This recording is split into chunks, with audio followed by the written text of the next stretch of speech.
Nongeye mbahaye ikaze mwebwe mukurikira ibiganiro by'Umuringa TV, ni bya biganiro bitandukanye bigufasha mu bice bimwe by'ubuzima ndetse n'utuntu tw'ingenzi uba ugomba kumenya kugira ngo ubuzima bwawe bugende neza. Niba utarakoze subscribe kuri uru rubuga, nagusaba kuyikora kugira ngo ibiganiro bitandukanye bijye bibasha kugeraho kandi dukomeze kuri mu muryango mugari w'abantu bamenya ibintu by'ingenzi bibafasha mu buzima.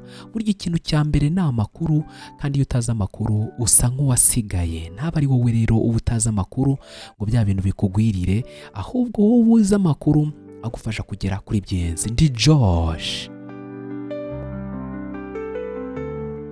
Uyu munsi tugiye kuganira ku ngingo ikomeye cyane, ingingo y'ingenzi umuntu agomba kwitaho ndetse no kumenya, by'umwihariko ab'igitsina gore. Niba uri umubyeyi uteganya kubyara cyangwa se utwite, cyangwa se uri umukobwa uteganya kuzakora ubukwe, uko biri kose icyo ni ikintu cy'ingenzi, ndetse n'ubuzima bwa buri muntu ku isi uzahura n'iki kintu, kuko uburyo bwo kororoka no kubaho buturuka kuri ibyo nyine. Tugiye kurebera hamwe ubuzima bw'umubyeyi utwite. Usanga rero ari ibintu bikunze kuvugwa kwa muganga, ugasanga abaganga, abaforomo ndetse n'abandi barakubwira ibijyanye nabyo, ariko hari utuntu tw'ingenzi uba ugomba kumenya. Ujya ubona hari nk'ukuntu abantu bashobora guhura n'ibintu runaka bidasobanutse wenda batabizi, ariko ugasanga nk'abantu bo mu gice runaka bakunda kujya bahura n'ibintu runaka kandi wenda binaturuka ku mimerere igenda ibabaho. Hari nk'urugero nigeze gusoma mu bihugu byo muri Aziya, by'umwihariko ariko mu bice byo muri Indonesia, mu bihugu byitwa Papua Nouvelle Guinea ndetse n'ahandi, ngo hari ubwoko bw'abantu bitwa ababataki. Ni abantu bakunze kwibera mu muco gakondo wa kera, rero bakunze kwibera mu buryo bwa naturel, ariko ngo hari uburyo bitwaraga n'ibintu bakunze kurya, ariko wenda by'umwihariko muri kariya gace hari imbuto zabaye addicted zikunze gufata abantu zitwa beteri. Noneho abantu bakunda kuzirya zikamera nk'ikiyobyabwenge. Rero uko bakomeza kuzirya ngo bibagiraho ingaruka, ku buryo abana bavugaga muri icyo gice bakunda kuba bafite indwara runaka z'uruhererekane, kandi zose zikomoka kuko bya bintu babirya. Noneho ababyeyi bakaba bafite ibibazo. Ni nacyo gituma uzumva bakubwira ngo niba uri umubyeyi utwite, irinde kunywa nk'inzoga, itabi ndetse n'ibindi byose. Hari n'ibintu byinshi by'ibinyobwa cyangwa ibiribwa ujya kurya, bakakubwira ati niba uri umubyeyi utwite ntubikoreshe. Bakavuga ngo umuntu utaragejeje ku myaka 18 n'umubyeyi utwite ntibakonsome iki kintu cyangwa bagikonsome kuri iyi ngano. Nuko umubyeyi utwite buriya ibintu byose ukora bigira ingaruka ku mwana. Hari n'abavuga ko rwose burya umwana wawe cyangwa se umwana utwite aba ari ingenzi cyane ko wita ku bintu biri kugukorerwa, kuko bimugiraho ingaruka ku rwego rumwe cyangwa urundi. Bamwe bakanavuga bati niba ufite nk'umugore wawe cyangwa se sheri wawe cyangwa undi muntu nyine runaka muri kumwe ariko atwite, ngo byaba byiza ugiye umucurangira ukamubwira amagambo meza, ngo uriya mwana arabyumva. Ubushakashatsi bwagaragaje ko rero ibi bintu koko ari ukuri. Ntabwo icyo ari cyo ngiye kuvugaho mu buryo nyirizina, ariko nakubwiraga ko uburyo umwana utwite abaho mu nda bufitanye n'isano n'uko inyuma umubyeyi aba abayeho.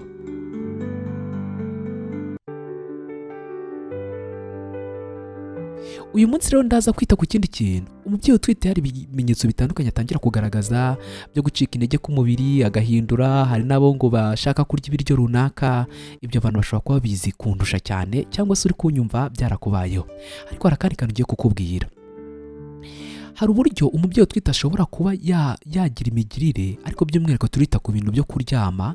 Ukaryama nabi ukaba wagira ingaruka ku mwana wawe, byagira ingaruka ku mwana wawe mu mitekerereze, ndetse no kuba wagira ibyago by'uko hazamo ibibazo runaka niba waryamye nabi. Ngiye kukubwira rero uburyo bwiza umubyeyi utwite agomba kuryama kugira ngo umwana we azaze ari umwana mwiza, ukerebutse, udafite ibibazo byose. Ndetse buri gihe ushobora no kuba gira uburyo witwara, umwana wawe akazaza afite ikibazo runaka cy'ubujiji se cyangwa imyitwarire cyangwa ibindi. Wagiye ubona hari uburyo abana baba bafite ukuntu bari bizarre, ukuntu ari ibintu bidasanzwe. Rero ngiye kukubwira uburyo umubyeyi utwite aba akwiye, uburyo bwiza umubyeyi utwite aba akwiye kuryamamo. Uzi ko uri umubyeyi utwite ushobora kuryama nabi, mu gitondo ukabyuka hari ikibazo wagize, ugasanga rimwe na rimwe buriya hari ibintu abantu batakunze kwitaho. Ugasanga nk'umubyeyi utwite yagize ikibazo runaka mu gitondo abyutse, agahita avuga ati noneho reka njye kwa muganga, bakamufasha bakamubwira wenda n'uburyo aritwara, ariko ntibabyiteho. Ariko uyu munsi tugiye kukubwira nk'uburyo runaka ugomba kuryama kugira ngo ibintu bigende neza, kandi umwana wawe uri mu nda aba ameze neza. Iyo umubyeyi atwite rero aba agomba kwitwararika, agafata neza ubuzima bwe ndetse n'ubw'umwana atwite. Kimwe mu bintu by'ingenzi rero by'ubuzima bw'umwana uri mu nda n'umubyeyi agomba kwitaho ni uko aryama. cyangwa uko aruhuka, kuko akenshi burya iyo umubyeyi atwite n'amasaha yo kuruhuka atangira kwiyongera.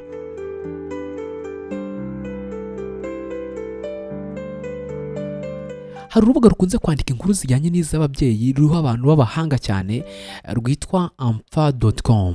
Bavuga ko mu gihe umubyeyi atwite cyane cyane iyo ageze mu mezi makuru nko hejuru y'amezi 6 kuzamura, agomba kwita ku kintu cyo kuryama ndetse n'ibyo arya, ariko by'umwihariko uyu munsi tugiye kureba uburyo ugomba kuryama.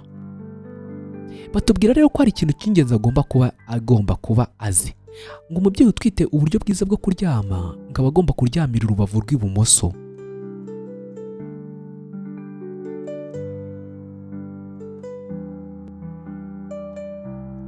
Wakwibaza uti se kuki aba bavuga ko ari ikintu cy'ingenzi kuryama muri ubu buryo? Bavuga ko kuryamira uruhande rw'ibumoso kandi akarambura amaguru, kuko aryamira uruhande rw'ibumoso bituma amaraso atembera neza mu mubiri ndetse n'umwana agahumeka neza nawe ubwe. Bakomeza batubwira ko tukiri ku byiza byo kuryamira urubavu rw'ibumoso bifitiye umubyeyi kandi bifitiye umwana ibyiza by'uko basinzira neza ndetse bakaruhuka.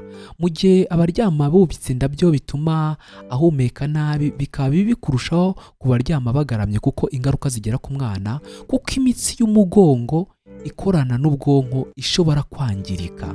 Kwa kundi ukajya kubona ukuntu umwana rero avutse afite ikibazo cy'imitekerereze, buriya hari ibintu abantu bakora ukazasanga n'umwana avutse rwose afite ubuhanga bukeya, ariko ari uruhare rwawe. Urumva kuryama noneho ugaramye uri umubyeyi utwite ni ikintu kibi cyane, kuko imitsi y'umwana ifata mu bintu by'ubwonko ndetse ihuye n'uburyo bw'imitekerereze uba ugenda uyangiza, kandi umwana wenda ntago aba yagira icyo abikoraho, nubwo ushobora kumva nyine ubangamiwe ukumva nko mu nda arikoze, aba afite uburyo uri kumubangamira, ariko nanone bigira ikibazo kuko iyo ukomeje kubikora wa mwana wenda atagira n'icyo abikoraho, cyangwa se wenda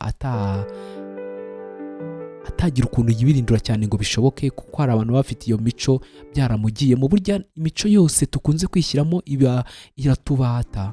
Niba ukunze kuryama utyo hari igihe nawe bikugora ukumva niko wimenyereye. Rero ku mubyeyi utwite ibyiza rwose ni ukuryamira ibumoso kandi ukarambura amaguru yawe yose.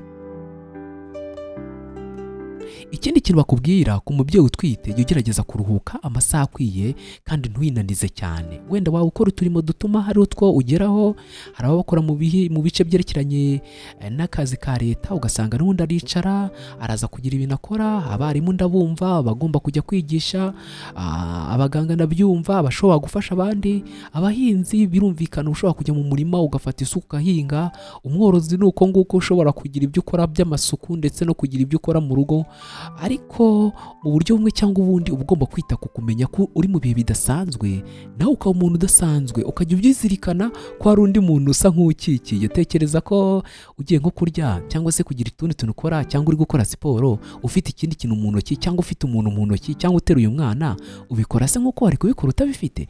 Nako kantu ujye ugatekerezaho, uvuga uti uko biri kose mfite undi muntu ubu, noneho ibintu by'ingenzi mba ngomba kubikora, ariko nkabikora nako kantu nkazirikana.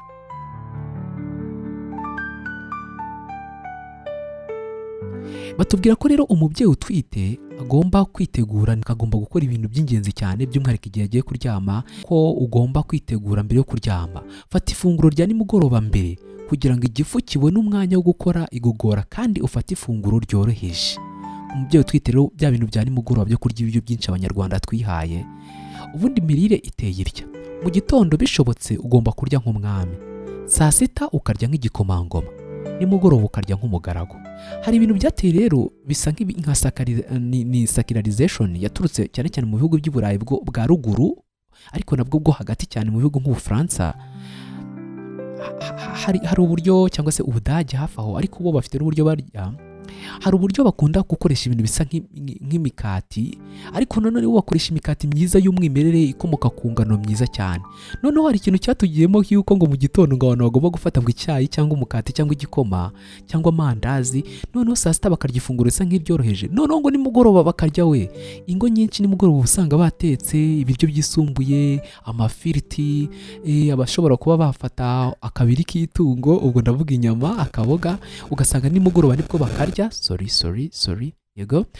ugasanga nimugoroba nibwo bakarya, abafite ibindi bintu bihambaye byose ugasanga nimugoroba nibwo bari bubirya. Ariko ibi bitandukanye n'ukuri. Ubundi mu gitondo bishobotse mwarya ifunguro ryagutse, saa sita mukarya ifunguro riringaniye, nimugoroba mukarya imbuto cyangwa ibiryo biringaniye. Kandi imbere nabwo ntabwo nimugoroba ari uburyo bwo kurya ibiryo byinshi cyane. Ku mugore utwite rero bwo niba nimugoroba aribwo waryaga ibiryo byinshi, nakubwira ko urimo urahusha intego. Ikintu cy'ingenzi cyane ni uko nimugoroba warya ibintu by'imbuto, ibintu byiza biringaniye, kandi ukabirya mbere y'uko usinzira.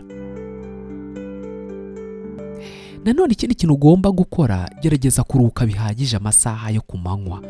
Nubwo nakubwiye ko ya mirimo uyikora, ariko jya ugerageza kubona ya masaha yo ku manywa. Ubundi umunsi ugira amasaha 24. Amasaha ya leta y'akazi n'akandi kazi gakorwa gakunze gukorwa mu masaha 8. Andi masaha rero yandi aba asigaye, ubwo urumva ni amasaha agera hari kuri 16 yose. Aya masaha yose yo rero nanone uba usanga nta bintu byinshi abantu bakoramo. Rero biba bisaba ko wenda uretse aya masaha yo kwitegura mu gitondo no gutega ku bantu bakora akazi ka leta, andi masaha yose uba wayakarikira. Noneho abantu bikorera bo, buriya wakwihigiye rwose ukavuga uti ibi bintu ndaza kubikora gutya kugira ngo ngire ubuzima buzira umuze. Burya nta kintu kiruta ubuzima. Ubuzima niwo mutungo dutunze iteka. Rero ujye ugerageza gushyira ibintu mu mucyo. Nyuma yo gukora yo kuruka amasaha ahagije rero, irinde kunywa icyayi, tea cyangwa coffee mbere yo kuryama cyangwa mu masaha ya nimugoroba. Ibyo bintu ni bibi cyane, twaranabivuze, tuzabiganiraho ku buryo kunywa ikawa, coffee ndetse n'icyayi buriya bikangura uburyo bw'imitekerereze, ndetse bikaba byatuma uryama ufite stress. Wibuke ko biriya bintu bikunze gukoreshwa n'abantu bashaka ko bapororonja bagakora amasaha ari pororonje cyangwa amagongenike. Ariko rero burya rimwe na rimwe we nk'umubyeyi utwite uba ugomba kuruhuka, umubiri wawe nyine ukaruhuka, noneho na mwana ufite mu nda akabona akanya akaruhuka. Nanone cyane batubwira ko kwirinda kurya ibiryo birimo amaside cyangwa se aside nyinshi, ibi bizagufasha ku mubyeyi utwite. Ubwo rero ibi byose nubikora bizaba ari nka combination cyangwa se impamirizi y'imbumbe y'ibintu bishobora gufasha umwana wawe kuzavuka ameze neza. Ikintu ugerageza kuryama neza nk'uko tubikubwiye amasaha akwiye. Ikindi tubonye ko kuryama ugaramye ari bibi cyane ku mubyeyi utwite. Kuryama wubitse inda nabyo ni ibintu bibi cyane, ni danger, ni kirimbuzi. Icyiza ni ukuryamira ukuboko kw'ibumoso cyangwa igice cy'ibumoso kandi ukaryama urambuye amaguru. Hari ikintu gishobora kuba cyaba rero, niba ari uburyo runaka ushobora kuryama, ntabwo bivuze ko ari ubu buryo ugiye kuba nk'ikirobo ngo ujye uryama muri iyi mimerere gusa, ariko jya umenya kuryama neza kugira ngo bigufashe ndetse bifashe n'umwana wawe.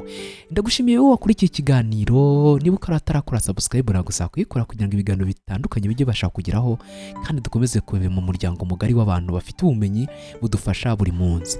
Muri comment section ushobora kunsaba ikindi twaganiraho, ndetse ukanatubwira n'ubunararibonye bwawe ku kintu cyabaye cyangwa se uburyo runaka koko byagiye bigufasha, ndetse n'indi nkuru wadusangiza.